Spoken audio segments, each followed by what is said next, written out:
తెలంగాణ ఆర్టీసీలో ఎన్నికల సందడి షురూ అయింది. అసలు ఎలక్షన్స్ ఉంటాయా ఉండవా అంటూ ఉద్యోగుల్లో నెలకొన్న ఉత్కంఠకు తెరదించుతూ ఎన్నికల ప్రక్రియకి సర్వం సిద్ధం చేసింది యాజమాన్యం. యూనియన్ ఎన్నికల్ని సజావుగా నిర్వహించేందుకు అడుగులు వేగవంతం చేసింది. ఈ 2-3 రోజుల్లో తొలి నోటిఫికేషన్ వచ్చే ఛాన్స్ ఉంది. అయితే ప్రభుత్వంలో ఆర్టీసీ విలీనం ఎన్నికల తర్వాతే అనడమే కార్మికుల్లో గుబులు రేపుతోన్న అంశం. టీజీఎస్ ఆర్టీసీ ఉద్యోగులు ఎంతో కాలంగా ఎదురుచూస్తున్న యూనియన్ ఎన్నికల నిర్వహణకు సంబంధించి కీలక పరిణామాలు చోటు చేసుకుంటున్నాయి. ఎన్నికల నిర్వహణపై నెలకొన్న అనిశ్చితికి తెరదించుతూ ఆర్టీసీ యాజమాన్యం ఎన్నికల ప్రక్రియను వేగవంతం చేసింది. ఎన్నికలు పారదర్శకంగా ఎలాంటి ఆటంకాలు లేకుండా నిర్వహించేందుకు అవసరమైన ఏర్పాట్లను పూర్తి చేసే దిశగా చర్యలు కొనసాగుతున్నాయి.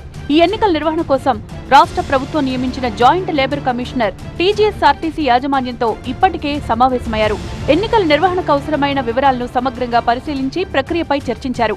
ఈ సమావేశంలో యూనియన్ వెరిఫికేషన్ ప్రక్రియ అధికారికంగా ప్రారంభం కానున్నట్లు సంకేతాలు వెలువడ్డాయి. పోలింగ్ కేంద్రాల వివరాలు, వాటి ఇన్ఛార్జీల జాబితాను కూడా ఆర్టీసీ యాజమాన్యం ఇప్పటికే ఎన్నికల అధికారికి అందజేసింది. దీంతో ఎన్నికల నిర్వహణకు అవసరమైన ప్రాథమిక ఏర్పాట్లు దాదాపుగా పూర్తయినట్లుగా తెలుస్తోంది.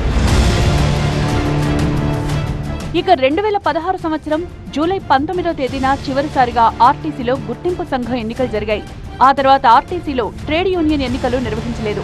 ఎన్నికల షెడ్యూల్తో పాటు పోలింగ్ కేంద్రాలు, ఓటర్ల జాబితా తయారీ వంటి సమాచారాన్ని ప్రభుత్వం త్వరలో ప్రకటించనుండటంతో ఆర్టీసీ యూనియన్లు కొత్త కళ సంతరించుకోబోతున్నాయి. అయితే ఎన్నికల వెనుక ప్రభుత్వం వ్యూహం మరోలా ఉన్నట్టు తెలుస్తోంది. గుర్తింపు సంఘం ఎన్నికలను త్వరితగతిన పూర్తి చేసి అందులో గెలిచిన వాళ్లను ఆర్టీసీని ప్రభుత్వంలో విలీనం చేసే ప్రక్రియలో భాగస్వాములను చేయాలని సర్కార్ భావిస్తోంది. చట్టబద్దమైన గుర్తింపు సంఘం ఉంటేనే విలీన ప్రక్రియ సులువవుతుందనేది ప్రభుత్వ ఆలోచనగా కనిపిస్తోంది.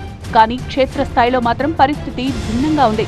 మాకిప్పుడు ఎన్నికలొద్దు, విలీనం తర్వాత ఉంటే బాగుంటుందన్న మాట కార్మిక సంఘాల నుంచి వినిపిస్తోంది. ఇప్పుడు ఎన్నికలకు వెళ్తే సాధారణ కార్మికుల నుంచి ఆగ్రహం ఎదుర్కోవాల్సి వస్తుందన్న ఆందోళన కార్మిక సంఘాల్లో కనిపిస్తోంది. మొత్తంగా ప్రభుత్వ వ్యూహానికి కార్మికులు సహకరిస్తారా లేక విలీనం కోసమే పట్టుబడతారా అన్నది ఇప్పుడు ఆసక్తికరంగా మారింది.